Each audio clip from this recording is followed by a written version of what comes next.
Aujourd'hui, on vous fait découvrir un style à mi-chemin entre Tokyo et Copenhague. Bienvenue chez moi. Bonjour Nathalie. Bien, je vais t'offrir un petit thé. Oh, c'est gentil ça, merci beaucoup. Alors aujourd'hui Nathalie, tu vas nous parler du style japandi et je vois que ça commence dès la théière. Complètement. Alors la théière, c'est vraiment l'objet culte du style japandi. Et qu'est-ce que c'est le japandi justement? C'est un mélange entre le design scandinave et l'esthétisme japonais.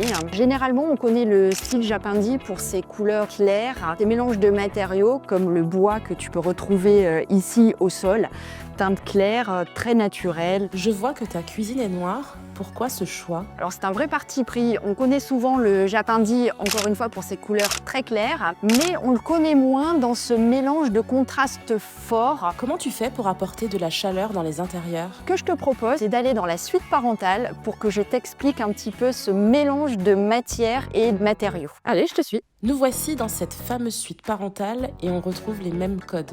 Alors complètement, ici on est vraiment dans le style 100% japandi. Quelque chose que j'aime beaucoup qui est en fait cette faïence de style artisanal. Qu'est-ce qu'elle a de particulier cette faïence? Alors à la base, c'est ce qu'on appelle un zélige. Le zélige, c'est plutôt de la fabrication artisanale marocaine.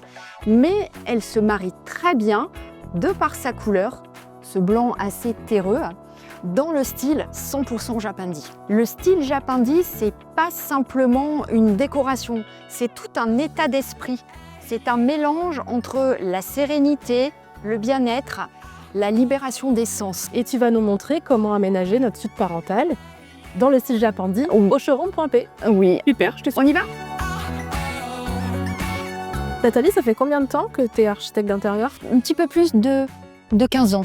Pourquoi faire appel à un fournisseur comme Point P? Ils peuvent en fait répondre à tous les besoins du monde du bâtiment. On va retrouver Colette du coup, Nathalie. Parce que qu'est-ce qu'elle fait concrètement, Colette? Alors Colette, elle est responsable du showroom Point P, les clés sous bois. Je peux m'appuyer sur elle les yeux fermés. Donc elle est parfaite pour quelqu'un comme moi qui n'y connaît rien et qui souhaite faire des travaux dans son intérieur. Alors sans problème, Hâte de la rencontrer du coup. mais avec plaisir. Bonjour Colette, tu vas bien? Bonjour Nathalie, tu vas bien? Eh ben, écoute, c'est un peu tenter une fois. Merci. Bonjour Colette. Enchantée. Enchantée. Viens voir ce qui se passe au showroom, tu nous montres? Oui, alors on y va.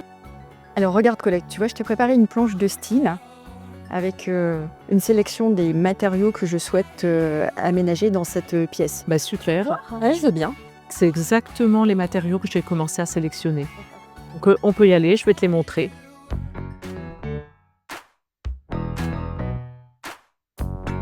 Préparer du bois ici pour mettre au sol.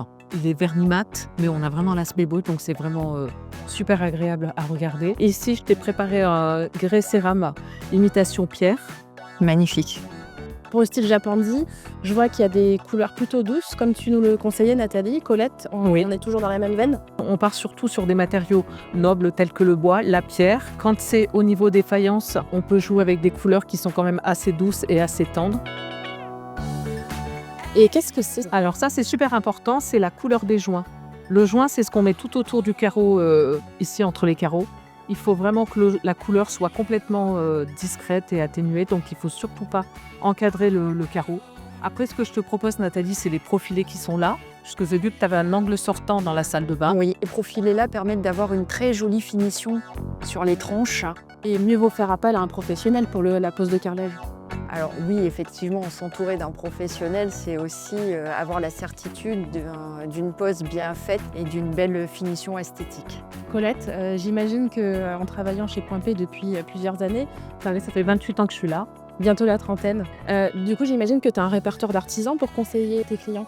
Oui, je connais bien les artisans. Je sors bien souvent sur les chantiers avec le commercial. Je vois ce qu'ils font, ce qu'ils sont capables de réaliser. Et donc, j'ai toute une liste d'artisans que je peux conseiller. Ouais, t'es la personne parfaite à contacter en cas de travaux. On peut le dire comme ça. Merci les filles pour toutes ces infos. On se voit bientôt j'espère. Avec grand plaisir, merci. Et merci beaucoup.